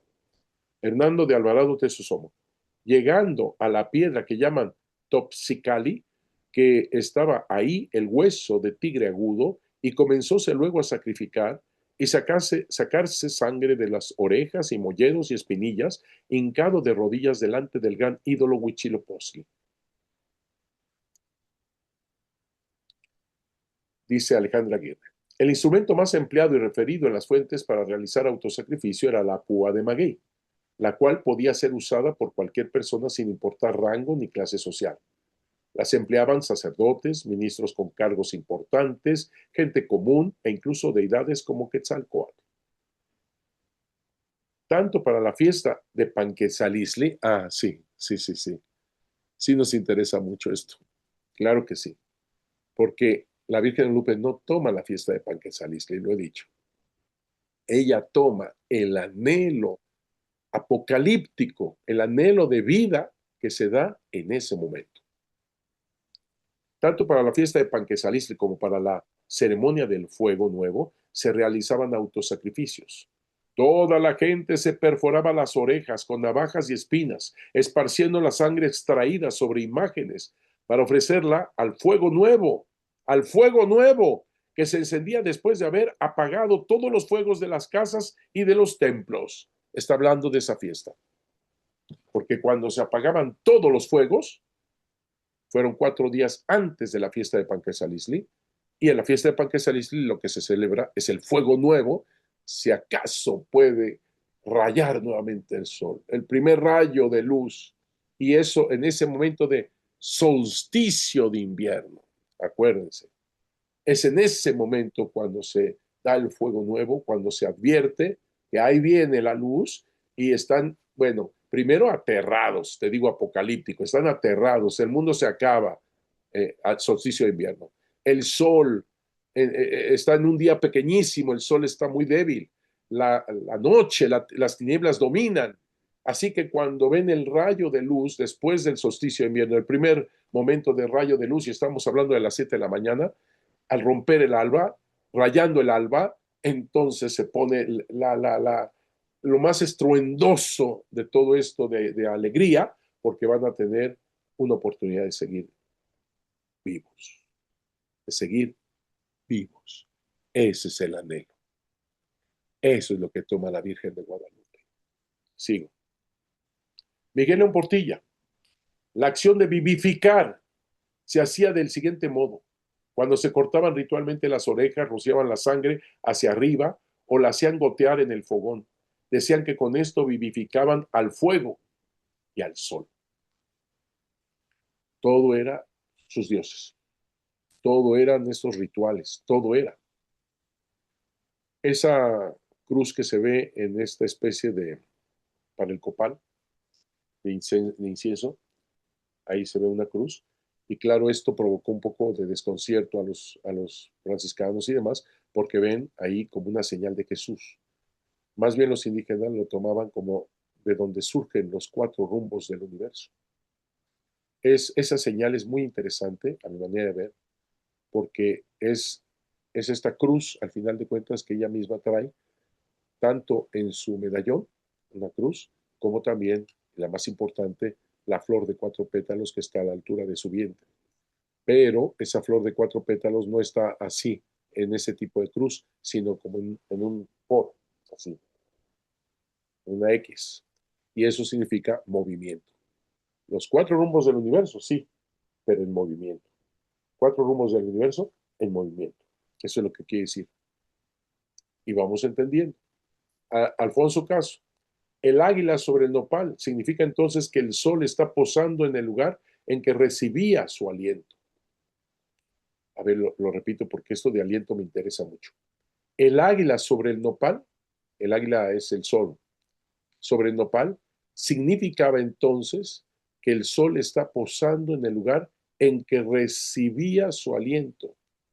El nopal, el árbol espinoso que produce la tuna roja, es el árbol de sacrificio y según la mitología, solo de sacrificios de los hombres podrá alimentar el sol, solo ofreciéndole la tuna roja, que obviamente representa los corazones. Podrá el ave solar continuar su vuelo. Y me interesa esto de aliento, porque el aliento es algo que viene desde dentro, desde su propio ser. ¿Por qué me interesa? Porque lógicamente me remite al Génesis cuando Dios crea al hombre, le da su aliento, su ruaj, su espíritu. Claro que me remite también a la Virgen de Guadalupe. Ya escuchaste, hijo mío, mi aliento, mi palabra. Está haciendo una nueva creación la Virgen de Guadalupe desde lo profundo de sus entrañas. Y me pregunto, ¿quién estará en lo profundo de sus entrañas? Jesús. Jesús. Las espinas penitenciales evocan la pasión de Jesucristo, con tantos elementos sacrificiales como la corona de espina, los azotes, los clavos, los golpes, etc. Y por supuesto, la cruz. El Hijo de Dios ofreció su cuerpo y su sangre. Su cuerpo y su sangre. Podríamos añadir su corazón, su carne, su todo, todo. Y por su sangre de machos cabríos, esto es Hebreos, y no por sangre de machos cabríos ni de becerros, sino por su propia sangre. Entró una vez para siempre en el lugar santísimo, habiendo obtenido eterna redención. Porque si la sangre de los toros y de los machos cabríos y las cenizas de la becerra rociadas a los inmundos santifican para la purificación de la carne, cuanto más la sangre de Cristo, ¿ves cómo lo relaciona con los otros sacrificios? Cuanto más la sangre de Cristo, el cual mediante el Espíritu Eterno se ofreció a sí mismo sin mancha a Dios, limpiará vuestras conciencias de obras muertas para que sirváis al Dios divino. Así que por eso es mediador de un nuevo pacto, para que interviniendo muerte por la remisión de las transgresiones que había bajo el primer pacto, los llamados reciban la promesa de la herencia eterna. Perdón, si te fijas, ando medio malo de la garganta. Así que esto que estamos hablando no es solamente algo que vamos a jalar aquí, ¿no? Tenemos la palabra de Dios que lo está prácticamente manifestando. Muy importante en los sacrificios, dice Nicamo Powa. En su presencia, escuchó, ahora sí, tenemos algo más aquí para captar, ¿no?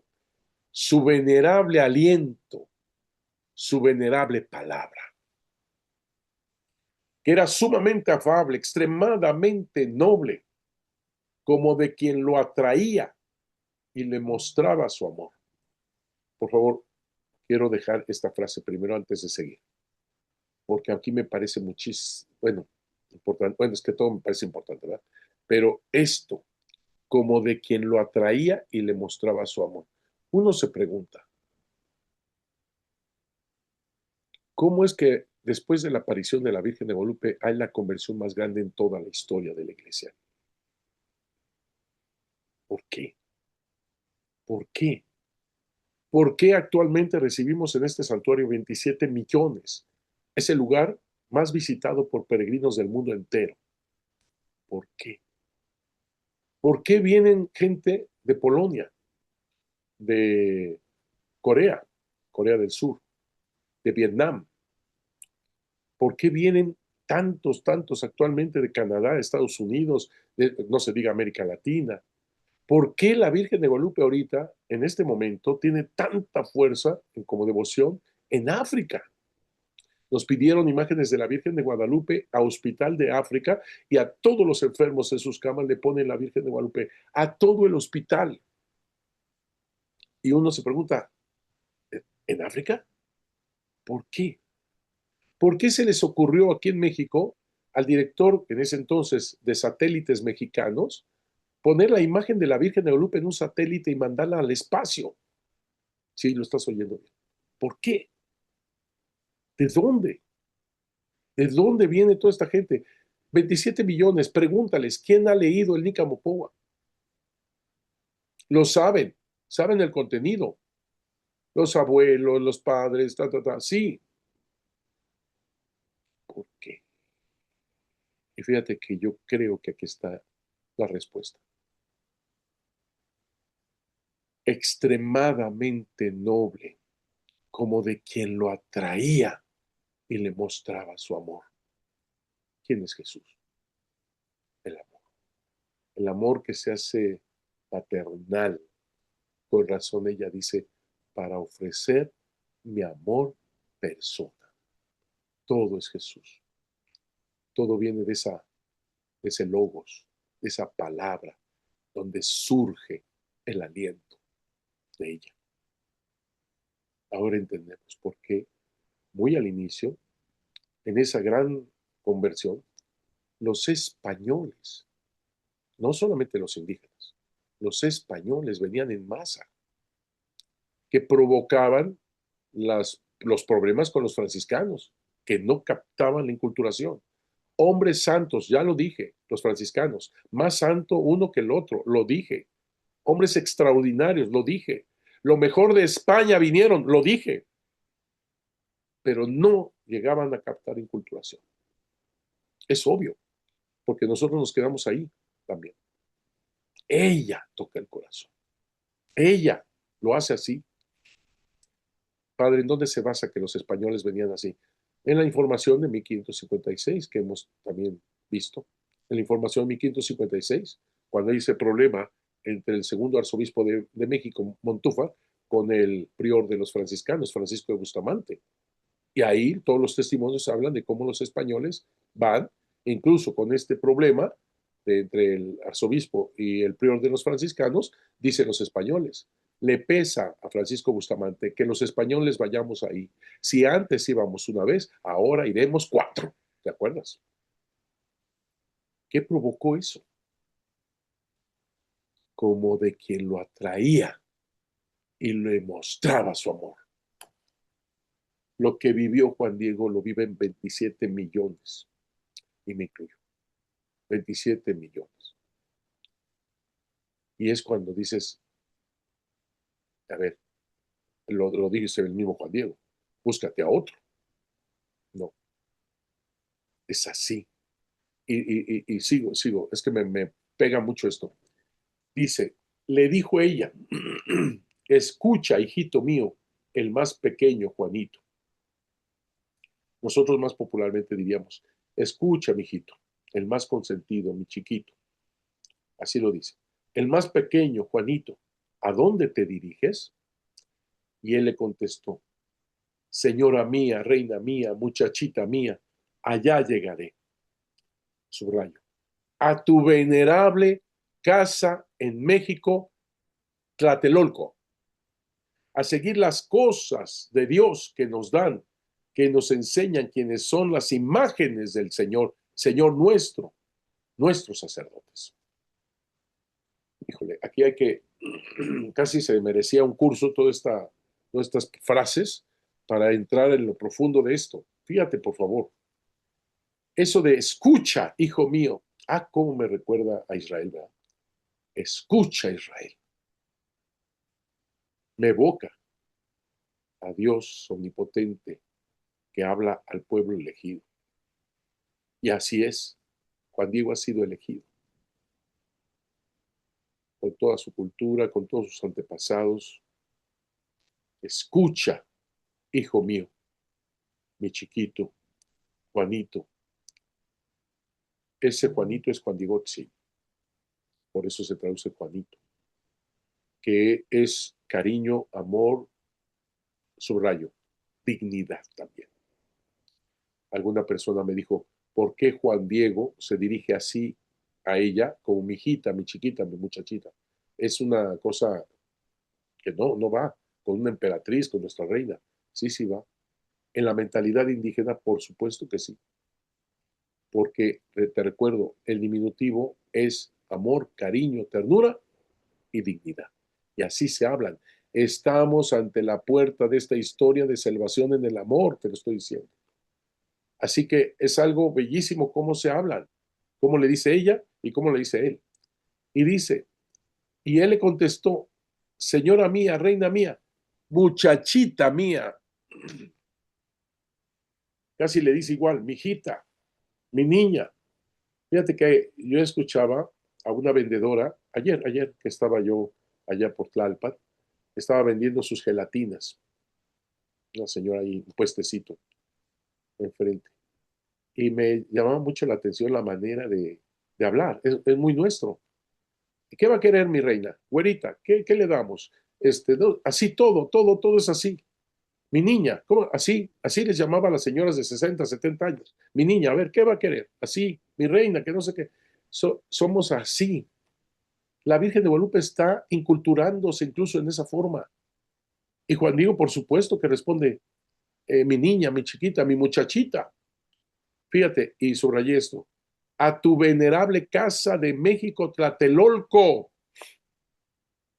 Él sí sabe perfectamente con quién está hablando.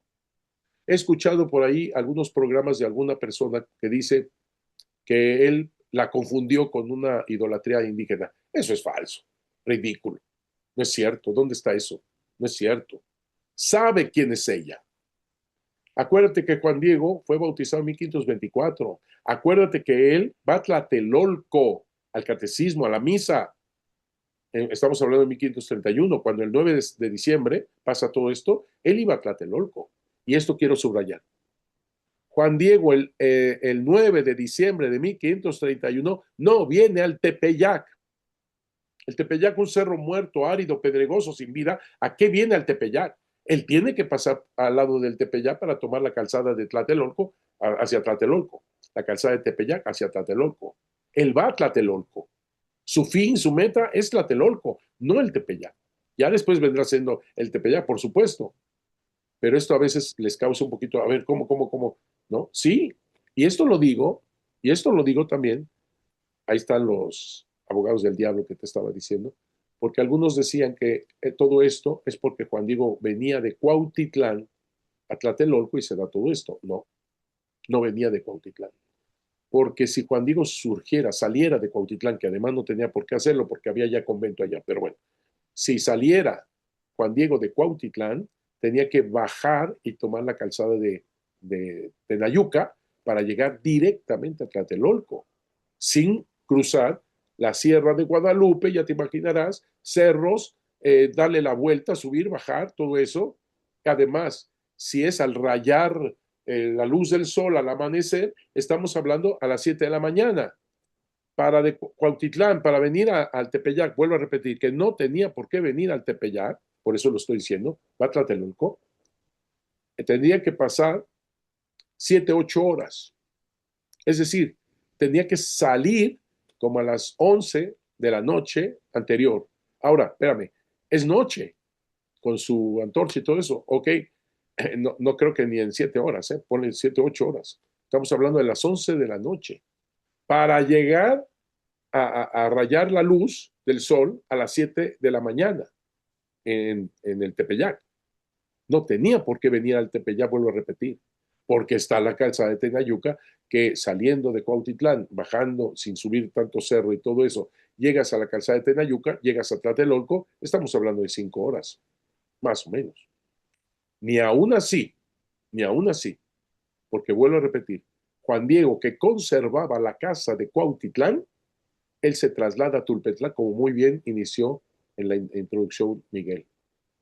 Así que está de Tulpetlán, saliendo de Tulpetlán, vuelvo a repetir, a Tlatelolco. Es cuando pasa esto en el Cerro del Tepeyac y ya se vuelve, obviamente, la meta el Tepeyac, pero es después. Bueno, eso es para aclarar esa cosa también, ya que se está dando. Perfectamente sabía quién era ella. Tu venerable casa en México, Tlatelolco. Perfectamente, porque él iba allá. Él iba allá a la misa, él iba al catecismo allá. Por eso le dice, me dirijo allá. Qué belleza, porque sabe perfectamente con quién está hablando. Además, a seguir las cosas de Dios que nos dan, seguir a Dios, ¿ves? Seguir a Dios, que nos dan, que nos enseñan, quienes son las imágenes del Señor, Señor nuestro, nuestros sacerdotes. Bueno, no se acordó de los franciscanos de primer momento, pero bueno, acá los menciona, por supuesto, porque iba allá con ellos. Interesantísimo, porque es verdad. Pero aquí surge una cosa que para mí me pega durísimo. La mentalidad indígena para los sacerdotes católicos, no está confundiéndolo con sacerdotes indígenas, son los franciscanos, son sus sacerdotes. Ahí lo dice, nuestros sacerdotes. Y fíjate, dice, son las imágenes del Señor. ¡Wow! ¡Wow! Si tomáramos conciencia los sacerdotes, lo que piensa la gente de nosotros, somos las imágenes del Señor. Claro que nos pega durísimo. ¿Quién puede decir? Pero Él lo está viendo con los ojos de la fe, esta nueva fe. Está viendo y va a la Eucaristía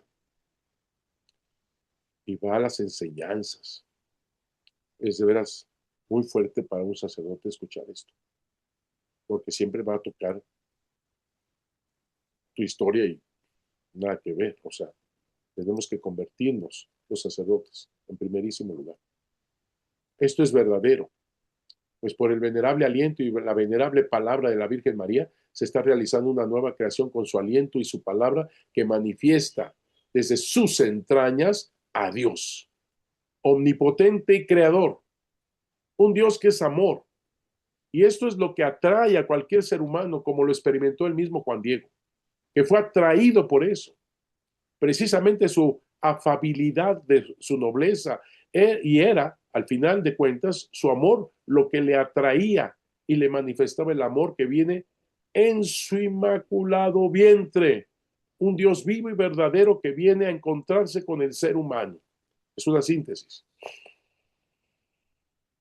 Juan Diego identificó perfectamente que se trataba de la madre de Jesucristo y en ningún momento dio señales de que pudiera estar confundiéndola o identificándola con la diosa Coatlicue Tonantzin del culto pagano. Por otro lado, el humilde Juan Diego le dice a la Virgen María que asistía a ese lugar, Juan Tlatelolco, en pos de las cosas de Dios. Además, quienes eran sus guías y padres en la fe. Los sacerdotes católicos eran precisamente las imágenes del Señor, Señor nuestro. Para los indígenas, los sacerdotes eran imágenes de Dios. Lo sigo repitiendo porque yo creo que lo traigo acá, pum, pum, pum. Un gran honor, pero al mismo tiempo una gran responsabilidad. Claro, claro que sí. El Nícamo Pogo lo dice así cuando ella se presenta. Santa María Inantzin, esa tzin es muy importante. Inantzin, Inhuel Nelly, Teotl Dios, in Ipalmenowani, in Teyocoyani, in Troquenahuaque, in Ihuicagua, in Tlatepaque. Así lo dice, lo puedes ver aquí. Esto de no soy yo, aquí está, Socoyotito. Socoyo es Socoyotito. Aquí está, no, es mi, el más pequeño, Socoyotito. Y luego cuando acá dice Inansi, la subrayé. Inansi. Inansi. Ese chin es muy importante. Bueno, ¿qué te estoy mostrando? El Nícamo Powa, ya lo conocemos, es la copia más antigua, famosa, que se encuentra en Nueva York. Es lo más antiguo. Quiero mencionar también una cosa, que ya que lo tengo aquí enfrente. Es Antonio Valeriano, pues, en 1545 quien hace esto. Antonio Valeriano, escuchando el náhuatl, sea de Juan Diego de los Testigos, y va haciendo el Nícamo Powa, para mí el Evangelio guadalupano, y obviamente Antonio Valeriano sería el evangelista. Él, escuchando el náhuatl, supo o trató de poner la, más, el carácter más exacto. Entonces, si pone no so, aquí está X. No so, no es nojo, no so, como Xochimilco. Entonces trata de poner exactamente el sonido, ponerlo con caracteres latinos. Es maravilloso lo que hace, ¿eh? Porque no hay escritura así del náhuatl. Él convierte en escritura con estos caracteres latinos el náhuatl. Por eso cuando actualmente hay algunos grupos de nahuatlatos y empiezan con el Nícamo Powa a cambiar signos, yo no estoy muy de acuerdo porque dicen, es que los estamos cambiando porque así se habla lo más antiguo. Espérame, yo me voy a lo más antiguo, lo que hizo Antonio Valeriano en 1545. Pues aquí tenemos exactamente los caracteres de cada palabra que él identificó. Dios, fíjate cómo lo pone. Dios con Z. ¿Ves? Dios, por eso lo pongo acá con Z. Dios. Trata pues de ajustar lo más cercano. Y claro, más o menos es esto. Y esto es lo más antiguo. Aquí hay una palabra que me interesa también. Aquí. Nahua. Nahua. Nahua. Nahua, que es todo, ¿no? Nahua. Obviamente se equivocaba en ponerlo aquí, lo puso acá, esto lo repitió, por eso está tachado, lo que sea, acá está, mira, in well, acá está in well, ¿no? Lo tachó, esto significa que es muy original, no es muy original, pero al mismo tiempo no tiene las separaciones que actualmente pudiéramos tener en palabra por palabra. Pero me interesa ese nahua, nahuaque, porque tiene el sonido de ella. Nahua, gua, nahuaque, Guadalupe. Para aquellos que dicen que el Juan Bernardino, siendo náhuatl, no entendió el sonido de Guadalupe, porque no hay sonido G, pero ella no dice Gelupe, dice Gua, y ese sonido sí está ahí, hasta escrito. Bueno, me ayudó para decirlo así. Así que ella dice, Santa María, in Inanzin, in Well Nelly Teotl Dios, in Pamenowani, Teyocoyani, in Troquenahuaque, in Huicahuatlaltipaque. Ahí está lo que cada frase quiere decir. Arraigadísimo Dios. El hecho de decir raíz significa verdad, lo que está bien sustentado. Ahora me entiendes por qué es muy importante que Juan Diego se encuentre en la raíz del Tepeyac recordando sus antepasados. porque estamos hablando de lo que está bien arraigado. En otras palabras, para la comunidad indígena, quien es raíz es el anciano. Es lo verdadero, es lo que está bien sustentado, es nuestra historia, es nuestra cultura, es nuestro gobierno, es nuestra sabiduría, el anciano. Me adelanto a una cosa. Cuando Juan Diego le da la vuelta al cerro porque está preocupado, su tío se está muriendo, ¿te acuerdas? Su anciano. Llega del otro lado, pero volvemos a la raíz. Porque fue en la raíz cuando bajó la Virgen de Guadalupe y le dice, ¿qué pasa? Y es ahí donde le habla de su anciano tío que está a punto de morir. Estamos hablando que está viendo en la raíz, lo verdadero y lo que se acuerda son de sus ancianos. Sigo. Ipamenowani, dador de vida por quien se vive. Teyocoyani, el creador de las personas. Tloquenahuaque, lo que acabamos de leer, el dueño de la cercanía y de la inmediación, nada se le escapa. Ilhuicahuatlaltipaque, el dueño del cielo, el dueño de la tierra. Es brutal. Son, al final de cuentas, 1, 2, 3, 4, 5 conceptos maravillosos que nos están hablando quién es ella. Ahora, todos esos conceptos ya los sabían los toltecas. Cuando digo es de mentalidad tolteca, te lo dije desde el inicio. Ya conocía esto, pero no en la manera en que ella está diciéndolo. Soy María, la madre de él. Conocía los conceptos, pero ahora viene la madre de él. Está tomando las raíces, está tomando las semillas del verbo y las está llevando al verdadero Dios y Señor, ella como madre. Está tomando las semillas del verbo, está la inculturación en su máximo, porque esto lo está llevando a la verdad verdadera de su hijo, el verdaderísimo Dios por quien se vive. Pero ella dice, yo soy la madre, soy María. Es algo, espérame, todavía falta. Aquí está más estructurado, confrontando con Miguel León Portilla, para que tú tomes, por favor, las fuentes históricas. Inguel Nelly Teotl Dios, del arraigadísimo Dios, del el verdaderísimo Dios. Nelly Teotl, Dios cimentado en sí mismo, que así era concebido por los nahuas. Todo esto lo dice Miguel en Portilla. La Virgen de Guadalupe manifiesta a quien sí es verdadero Dios. Con flor y canto es la única forma de conocer la verdad. Con flor y canto es la única forma de conocer la verdad. Y ella está enmarcando toda esta historia de salvación entre flores y canto. Fíjate lo que dice Isaías 66. Dios mismo lo proclama. Mi trono es el cielo, la tierra el estrado de mis pies. Claro, estamos hablando de esto que es tremendamente inculturado, pero va a haber más en esto, ¿eh? Estamos apenas iniciando. El Nahuatlato, Vital Alonso señala, Nelly Teotl, verdadero Dios, Dios verdadero, pertenece al antiguo Tlamatilistli. Ahí está la cita. Sin embargo, la Virgen de Guadalupe no dice solo Nelly Teotl, sino Well Nelly Teotl. Alcanzamos a ver que hasta lo repitió 2 veces y uno lo tachó, ¿te acuerdas? Well Nelly Teotl, muy verdadero Dios. O sea que no queda solamente en verdadero Dios, muy verdadero Dios. Como arriba dice Vital Alonso, Nelly Teotl. Ella dice, Well Nelly Teotl, muy verdadero Dios, que se puede traducir como verdaderísimo Dios. En los primeros 50 años de Javier Serrano, dice, Javier Serra, perdón, es Serrano es Serrano. Y Salvador Carrillo Alday intuyen algo, pero todavía no lo precisan con exactitud. Serra dice que Santa María de Guadalupe toma estos atributos, lo dicen, ¿eh? Toma estos atributos conocidos por los indígenas, pero ahora ella los coloca a quien sí es el verdaderísimo Dios por quien se vive. Dice Javier Serrano. De ser Serrano, ahí me estoy equivocando.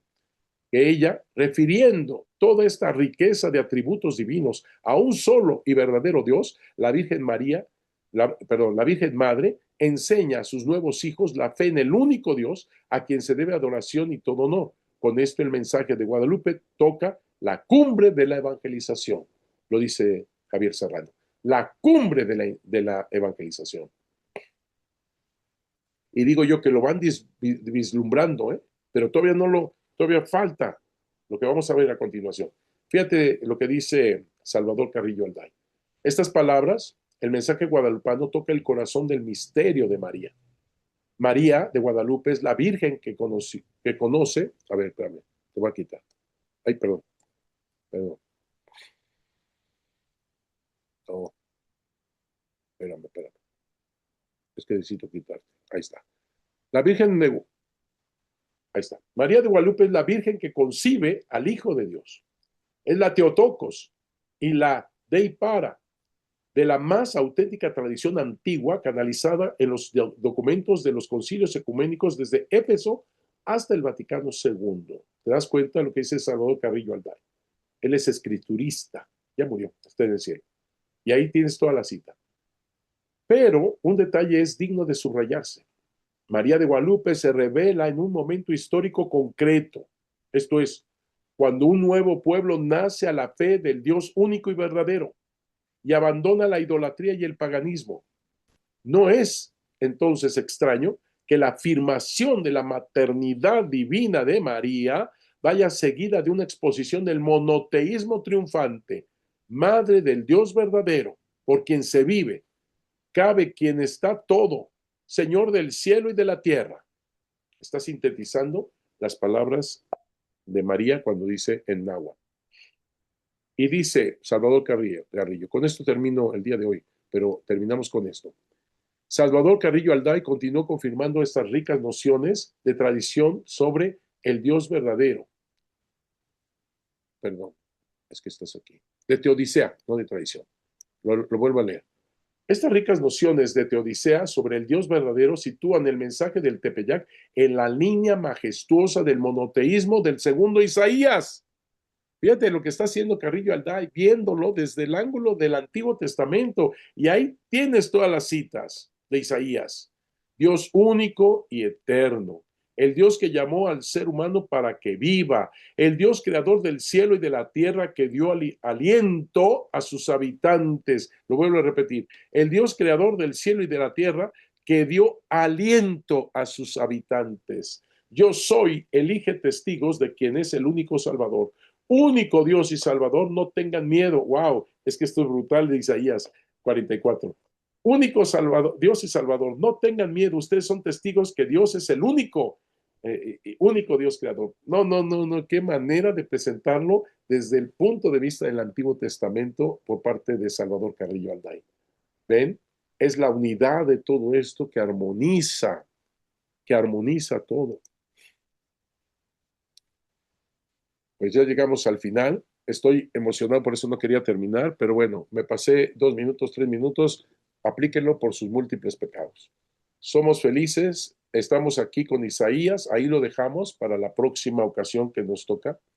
Estoy muy contento, que Dios los bendiga mucho. Cuento con su regalo, Padre nuestro, Ave María, para alguien que les haya hecho alguna trastada o se sientan mal o lo que sea, por esa persona van a rezar. Y eso es un regalo que yo acepto con muchísimo gusto, porque de eso se trata. Que Dios los bendiga mucho, cuídense mucho y que Muchísimas la gracias. Virgen Santísima los siga cubriendo con su manto en nombre del Padre, del Hijo y del Espíritu Santo. Amén. Nos vemos la próxima. Felicidades, padre. Hasta luego. Miguel, gracias. Amelia, que Dios te bendiga. Gabriela, que Bye. Dios te bendiga. Miriam, que Dios te bendiga. Gracias. Guadalupe, Salomé, Gracias. María de Lourdes, María Escobar, Trinidad. Con esos audífonos, si me escuchas bien. María Verónica, Jonathan, Nancy, Gracias, Padre. María Verónica, Nancy, Yasmín, que Dios los bendiga. Marta Herrera, Elsa Sánchez, que Dios los bendiga. Sofía García, Gabriela Mendoza, Juan Elías, Noemí, Lourdes, Norma, Esther, Graciela, Ligia, Elizabeth, que Dios los bendiga mucho. ¿Dónde me quedé? Noemí, Graciela, Ligia, Elizabeth, ya lo dije, creo. Elisa Aguilar, Juan, Marisela, Mónica, Hilda, Marta, Santos, qué bien.